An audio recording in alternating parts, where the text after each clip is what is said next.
आजकल जो सबसे बड़ी जो टर्न अराउंड स्टोरी है वो पीएसयूज़ की है। पहले जब हम पब्लिक सेक्टर एंटरप्राइज़ की बात करते थे तो हम पीएसयूज़ को कैसे बेचें उसी पे हमारा फोकस होता था। लेकिन आज आप देखिए तो पीएसयूज़ का इतना टर्न अराउंड हो चुका है कि पीएसयू के शेयर्स आजकल आसमान में हैं और काफ़ी सारी कंपनियां प्रॉफिट्स में हैं। तो ये टर्न अराउंड आपने कैसे मैं किया? एक उदाहरण बताता हूँ। मैं गुजरात में जब मुख्यमंत्री बना तो काफी लोग आते थे शुभकामनाएं देने के लिए। मुश्किल से 10 दिन हुए होंगे और Baroda Gujarat state fertilizer corporation से कोई 100-150 लोग आ गए मालाए वाला लेके। तो जैसे हमारे नियम था भाई इतने बजे समय जनता को दे देना, तो मैं लेकिन वो आए, लेकिन मालाएं क्या पहना, महिलाएं टेबल पर रख दी उन्होंने, वो एकदम से रोने लगे। मैं उनके आंसू नहीं रोक पाता था। कभी मुझे समझाइए क्या है। तो लगा साहब हम 20 साल हमारी जिंदगी खपा दी, बच्चों का बड़ा बड़े हुए हैं, कंपनी बंद हो रही है, हम जाएंगे कहाँ, हम तो मर जाएंगे, हमारी नौकरी चली जाएगी, हम हमारे पास कुछ है ही नहीं, कुछ करिए हमारा। मुझे पता नहीं था कि गुजरात स्टेट फर्टिलाइजर कॉरपोरेशन का ये हाल हो गया है। तब मैं बहुत बाहर रहता था, अचानक मैं मुख्यमंत्री बना। मैंने कहा देखो भाई, मुझे इस विषय में पूरी डिटेल नहीं है, आपकी जो कागज है मुझे छोड़ के जाइए, और मुझे 15 दिन का टाइम लिए। खैर वो गए, फिर मैंने अफसरों को बुलाया, मैंने कागज दिया, मैंने कहा जरा उसका पूरा प्रेजेंटेशन मुझे दीजिए, क्या मामला है।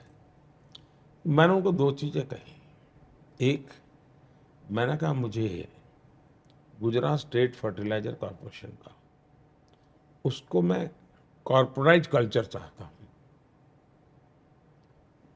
मैंने कहा ये सरकारी कल्चर से व्यापारिक कंपनियां नहीं चलती है। दूसरा, मैं उसका टेक्नोलॉजी अपग्रेडेशन चाहता हूँ। तीसरा, मैं optimum utilisation of all the resources including human resources. ये कुछ मैंने सिद्धांत उनके सामने रखे।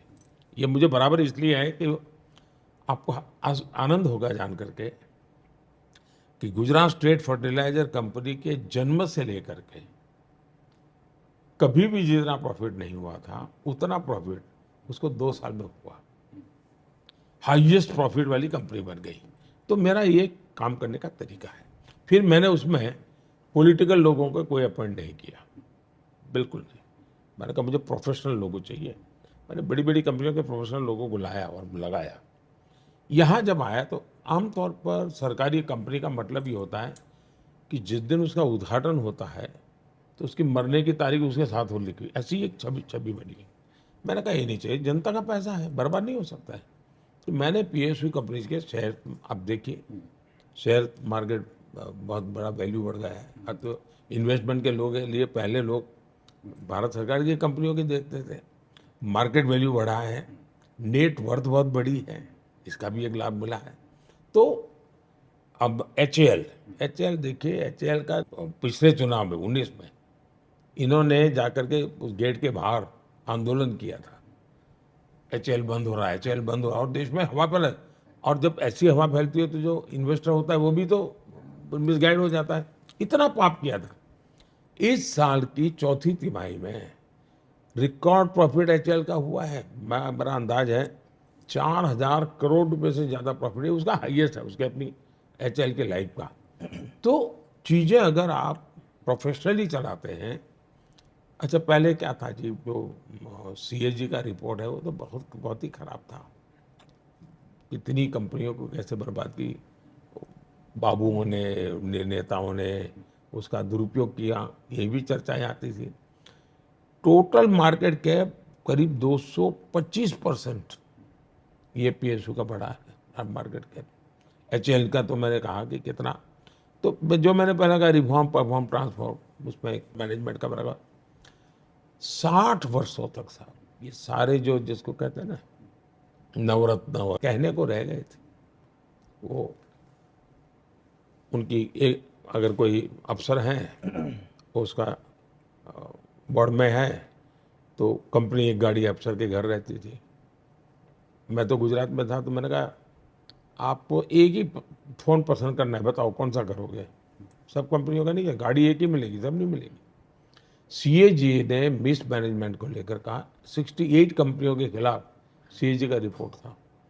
मैं स्वभाव से डिसिप्लिन मानता हूँ, फाइनेंशियल डिसिप्लिन में बड़ा आग्रही, राजनीतिक दखलंदाजी बिल्कुल नहीं। मैं कभी कभी लोग कहते हैं कि चीज़ें बर्बाद होती हैं पॉलिटिकल दखल से, मैं इसमें सहमत नहीं हूँ।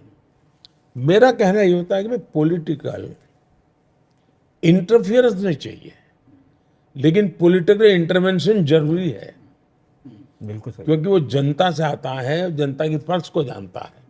इंटरफियरेंस अलाउड नहीं होना चाहिए, intervention is must. Yes sir. और इसलिए डेमोक्रेसी तो इसी के लिए है। तो राजनेताओं को जो गाली देने की फैशन है, उससे भी मैं सहमत नहीं हूँ। और मैं मानता हूँ कि शेयरहोल्डर को के लिए भी काम करने का, मैंने कहा, जो कि भारत में के लोग हैं, जितनी प्रगति होगी फायदा ही होगा जी।